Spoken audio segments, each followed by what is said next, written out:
Welcome back, folks, to WrestleRant here today. I am Graham GSM Matthews. We're wrapping up the month of September with all my reviews of Unforgiven, capping it off with my review of Unforgiven 2008. So before you listen to this review, be sure to check out all my other reviews of the past installments of Unforgiven from 1998 to 2007 that was up yesterday.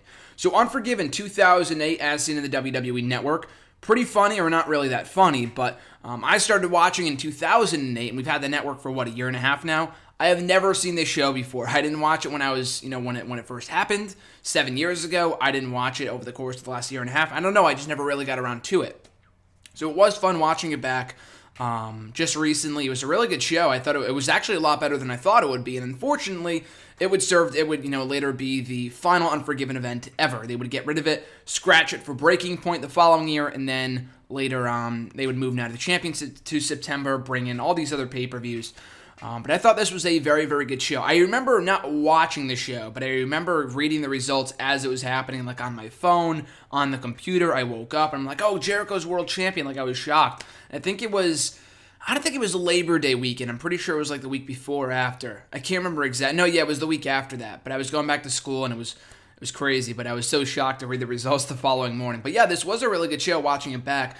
And of course, the only event ever to host 3 scramble matches. The debut of the scramble match, we would see one about a year or so later for an ECW championship match at the Bash 2009. And then that was it. They never brought back the scramble match after that. And I'll talk about that a little bit towards the end of the review, why that might be. But I thought it was a cool concept. I always loved the scramble match. I thought it made for 3 very good matches on this show, kicking off with a very enjoyable ECW championship match, pitting the champion Mark Henry against The Miz, Chavo Guerrero, Finlay, and Matt Hardy against each other. And for those unaware or just not familiar with what a scramble match is, I'll try to break it down for you. Essentially, it starts 2 of those 5 wrestlers in the ring. They're in the ring for maybe 5 or 10 minutes, and every 5 minutes at a certain interval, I don't remember exactly what it was.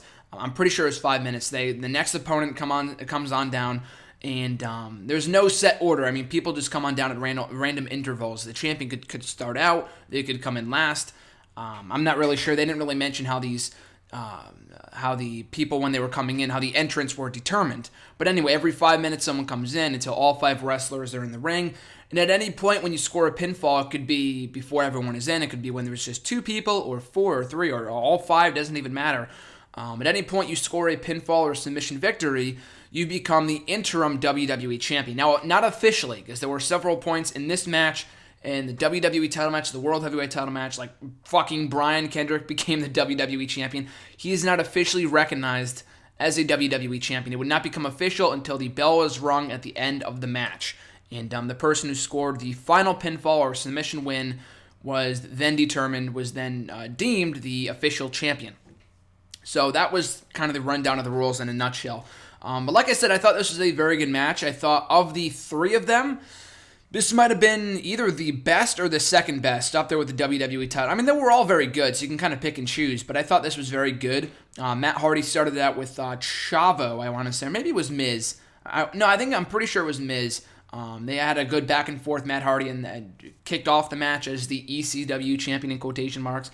Chavo Guerrero, one thing I noticed throughout this match, he just got his ass handed to him throughout the match. He suffered like at least 4 or 5 World's Strongest Slams. When Mark Henry came in, I'll give them this. They protected him very well. He was never pinned. He scored a couple pinfall wins throughout, and he was very, very dominant, in which they were trying to build him up to be as ECW champion. He had a pretty decent reign as champ with successful title defenses against Tommy Dreamer, Matt Hardy at SummerSlam, and a few others. So over the course of his reign, he was very, very dominant. It was, smart of them to keep him that way, not book him like shit in this match. But in the end, though, Matt Hardy in the final, I think maybe in the final 2.5 minutes, he would have to kind of fend off and go into defense mode throughout. He became the ECW champion. No pinfalls were made in those final 2 or 3 minutes, and was thus deemed the new ECW champion. So a huge win for Matt Hardy, his first major singles title win in WWE. Or, I mean, quote-unquote world title. A lot of people do not consider the ECW championship a world championship. But WWE did at some points, not always. It's kind of weird, but that was the biggest title win Matt Hardy ever had in WWE. And it led to a great reign as ECW champion. And a lot of great defenses against Mark Henry, against Finlay at one point, Jack Swagger, I think, and a few others as well over the course of that period of time. Finlay.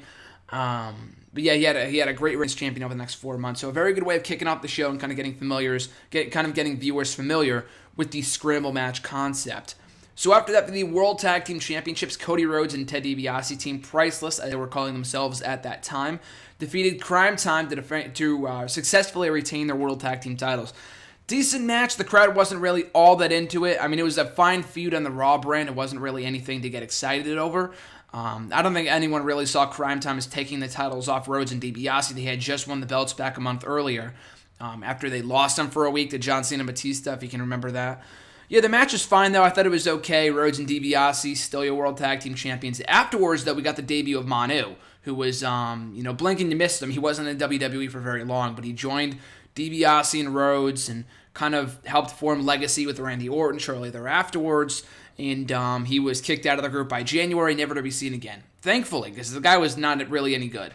Just because you're a second-generation star does not mean you are bound for greatness. That was not the case with Manu. He was, not even that he was out of shape. I mean, a lot of Samoans just have that build, but he never really seemed like he was all that great in the ring. You couldn't talk.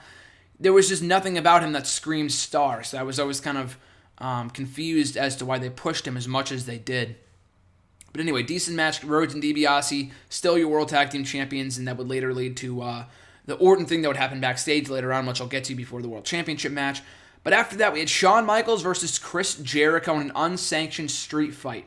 Now, I feel like this match should have gone on later on in the card, considering it was one of the most anticipated and easily the best match in the entire show.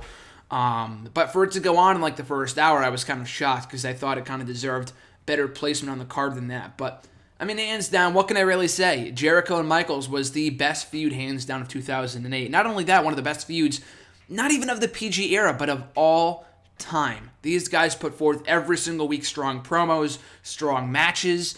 Even going back to the beginning of their feud at Judgment Day of that year, Jericho and Michaels, a very good match. A great match at the Great American Bash pay-per-view. A great promo at SummerSlam. A great match on the show. And another great match at No Mercy, which I'll be reviewing in a couple weeks here on the channel. But these guys just went all out. And by unsanctioned, they mean that you can't be held liable if someone gets injured or how far you can go with your injuries. So fitting, so perfectly fitting of this feud, considering how both guys just despised each other. Lance Cade, who was the protege for Jericho at that time, also got involved at a few points. Michaels fended him off and doing a flying elbow through the commentary table at ringside. It was a great match. Absolutely phenomenal. Even better was the storytelling. It did get a bit violent for even PG taste when Michaels was like whipping Jericho with his own belt at various points. Like it got pretty crazy at some points, but not to the point where like I don't think they were bleeding, which was what that didn't necessarily directly cause the PG rating. But remember that bloodbath that Michaels had at the Great American Bash pay-per-view, which I talked about last year on the channel, where just a total bloodbath in their match, and they literally went PG like the next day, WWE that is. But fantastic match. Just the storytelling was amazing. And towards the end, Michaels had just beaten the living shit out of Jericho, so the referee determined that he was no longer fit to compete. Michaels just went berserk, and he still wanted to beat the shit out of Jericho, sweet chin musicking or delivering a sweet chin music to the referee. And he sells it like $1 million. So phenomenal match, great action, amazing storytelling. Expect nothing less from these two and exceed your expectations. I don't know how it did, but even though I was expecting amazing things going into this, it still just managed to exceed my expectations, just given how great it was. So after that, we had the WWE Championship match, scramble match, with Triple H, the defending champion, the Brian Kendrick, as I mentioned before, MVP, Jeff Hardy, and Shelton Benjamin. Not as good as the opener, but still pretty good. I mean, in the opener, you had a few potential people who could win it. Not Chavo or Miz, but Finlay, I think, at one point became ECW champion. You can't really see me doing the quotation marks, but he was ECW champion at one point, or at least the interim champion. In this match, it might have been, like I said, Brian Kendrick won like a pinfall in the first 5 minutes or so when he beat Jeff Hardy, which was pretty shocking. But again, that was like the biggest push that he would probably ever get in his entire career in WWE. He would amount to nothing after that. And unfortunately so, I don't think he was WWE Championship material, but if they thought enough of him to put him in this match in the first place, you would think they would do more with him after this, but they never did. They snapped his undefeated streak a couple weeks after this match happened, and he wasn't on any more pay-per-views for the rest of the year, and he got released like the following year, so that was kind of weird. But yeah, unlike in the opener, this match was based all around, focused all on Jeff Hardy and Triple H. I don't know how many pinfalls and submissions there were, how many pinfall wins they traded, but it was Jeff Hardy becomes champion, Triple H becomes champion. Jeff Hardy, Triple H, Triple H, Triple H. Kept on going back and forth at least 5 or 6 times. So the crowd was on the edge of their seat, and Jeff Hardy was just barely, becoming WWE champion in the final minute. And then Triple H gets one more final pinfall victory to retain his title in a huge suspenseful effort. And the clock counting down. I'm trying to think, like where the suspense adds in. You already know who's going to win by the time the 10 seconds are counting down, but you never know who might score a pinfall in the final last minute. I mean, this is in the final second. This is pro wrestling after all, so you kind of got to suspend your disbelief. But I thought it made for an amazing match. Or not an amazing match, but a good match. Not as good as the opener, but still very good. Telling a great story with Jeff Hardy looking very good in defeat, and his chase for the championship continues. So, showing the defeated Jeff Hardy after the matchup, very just disappointed with himself that he couldn't capture the gold, and Triple H becoming the first man in history to retain his title in a scramble match. Very entertaining match, kind of a different story told in this one than in the opener, but very good story told throughout, though, with Jeff Hardy and Triple H. So after that, we'd have the Divas Championship match with Michelle McCool defending against Maryse. I thought it was a good match, a lot better wrestled than I thought it would be, considering Maryse. I mean, she was never an amazing worker to begin with, but she would improve over time. She was not the greatest worker, certainly not at this point, but Michelle McCool, who was a good worker, well, a lot of people see as overrated. I can see that just because of her relationship with The Undertaker and how many titles she held with the company. But I always thought she was a good worker, regardless of how many titles you think she should have held. She was always a good wrestler, and I thought she carried Maryse to a good match here. No one really cared for the most part, in the crowd, that is. But it got the perfect amount of time, got about 5 minutes, served the purpose. Michelle McCool hits her finisher, still Divas champion, short, sweet, and to the point, just the way I like it with the women in their matches, or at least at this period of time. So we get to the main event for the World Heavyweight Championship, the scramble match, the third and final scramble match of the night, pitting the... Well, here's the thing. The World Heavyweight Champion coming into this match was CM Punk. But before the bout, Legacy, Orton attacking Punk backstage after remarks that he made about Orton on the Raw before this show, on the Labor Day edition, before the pay-per-view, on the Labor Day edition of Monday Night Raw. So he exacted his revenge on the show, punting Punk in the head, and therefore afterwards... So after the match, before the match anyway, Mike Adamle came out and said that we are stripping Punk of the World Heavyweight Championship, and we will find a suitable replacement to replace him in the match. So we had a couple people say, like, Big Show came out. We also had that segment, by the way, too, I'll talk about briefly, but we had Big Show coming out and saying that he deserved to be in the WWE title scramble match, and Vicky Guerrero came out, and whatever, and in the end, shockingly, Big Show turns on Undertaker, kind of leading to a lackluster feud between the two in the final few months of 2008. That was kind of a stupid segment, because even at that point, it's not that I hated Big Show even in 2008, but just at that point, the crowd was not, like, shocked that Big Show turned heel. It was kind of seen coming, and it was kind of a stupid segment. But anyway, before this match, Mike Adamle said that we will find a suitable replacement for the World Heavyweight Champion CM Punk. Big Show put his name in the hat. William Regal put his name in the hat, and I would have loved to see that. But in the end, though, it was Chris Jericho. The other participants included Batista, Rey Mysterio, Kane, and JBL. Again, a good match. I thought the opener was the best one of the night. This one was kind of maybe the least of the three, because you kind of knew when Jericho came in that he was going to win. But it was a shocker, though. It shocked a lot of people. No one saw that one coming, considering the beating that Jericho took earlier on in the evening. He comes out and essentially steals the victory. He sells his injuries at ringside for most of the match. When Batista, who is the interim World Heavyweight Champion, he comes in, Jericho sneaks in, pins, I think, Kane the final 10 seconds or so without Batista knowing. Bell rings, match is over, and Jericho is the new World Heavyweight Champion kicking off. I mean, he was already one of the best heels in the company's history at that period of time, up to, leading up to September of 2008, leading up to the show. But it would kick off a very entertaining reign as World Heavyweight Champion over the next few months on the Raw brand. And it was very well deserved, his first World Championship victory since he became Undisputed Champion in 2001. So his first world title reign in over 6 years since he lost the Undisputed title in early 2002. But yeah, good match, a shocking conclusion. I mean, by the time Jericho came in, you kind of knew who was going to win. But before he came out, though, you couldn't really tell who had a feel of winning the match. And then Jericho comes out and gets the final pinfall victory and becomes your new World Heavyweight Champion, something that probably no one saw happening, virtually no one saw happening by the beginning of the night. So that was really cool to see, and kind of merging the World Heavyweight Championship with the feud with Shawn Michaels, leading to that amazing ladder match in No Mercy for that title. So good stuff there, and on the whole, I thought it was a good match, a very, very good show. On the note that CM Punk, getting stripped of the World Heavyweight Championship and not even being able to defend it before he lost it, which was pretty bullshit. I mean, as much as I like the finish to the main event with Jericho winning the belt, there really is no questioning that Punk was fucked over on this show. He talked about it in depth on his DVD, that he was kind of shocked at the notion that they would have him lose the belt without even defending it, and he never really got it back. I mean, he would get it back a year later, of course, when he cashed in Money in the Bank again, but after this, he would go on to win the World Tag Team titles and the Intercontinental titles, so they never really had any immediate plans on the Raw brand to put the belt back on him. I mean, he had a rematch clause like a week and a half later when he returned, but that was it. 8 days later on Raw, had the steel cage match with Jericho, a very good match, but that was the end of his main event run for that period of time, which was kind of weird. But yeah, great finish to the main event though, and on the whole, a very good show. A lot better than I thought it would be. I mean, considering it was the final Unforgiven event ever, I thought maybe the buy rates weren't really that strong. I know the attendance certainly wasn't strong for this show, but I figured because it was the final Unforgiven event ever that it did poorly, and that's why they scrapped it. No, it was a very good show. Got a lot of positive reviews. All 3 scramble matches I thought were great. And the thing is about this, like, why isn't brought back? I mean, we've never really gotten a concrete answer to that. I mean, I know a lot of people have written articles about it and have pondered the question, whatever happened to the scramble match. Like I said, we had one more after this. It's not like they did it on this show and it bombed, and they never did it again. They did one, I mean, granted, it was for ECW, a brand that meant nothing by mid-2009.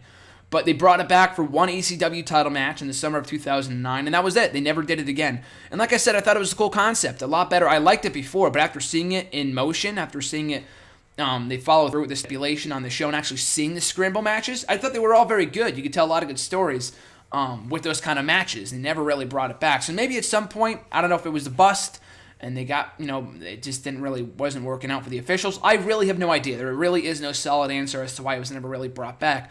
But I liked the match. I thought it made for 3 very good world title matches. Now, like the Hell in the Cell, like they overdid it in 2009 when they did 3 cell matches in one night. Like, that's fucking ridiculous.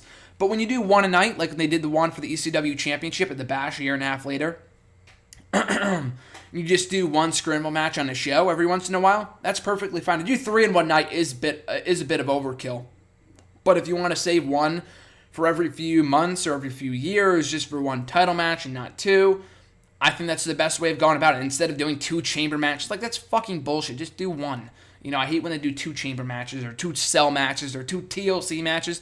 Just do one. It lessens the importance of those matches. But regardless, though, I thought it was a very good show. Definitely check it out at your leisure, and a great way of capping off my Unforgiven reviews, because I thought this was a great show. You can't really go wrong with 3 entertaining scramble matches and then an amazing match between Jericho and Michaels. If there's any one match from the show to check out, it would be that one, but the 3 scramble matches were also very good, and the other matches on the card, the World Tag Team title match and the Divas title match, held up their end of the bargain too. Just skip over the Big Show Undertaker heel turn segment, the Big Show heel turn segment with the Undertaker, and you're perfectly fine.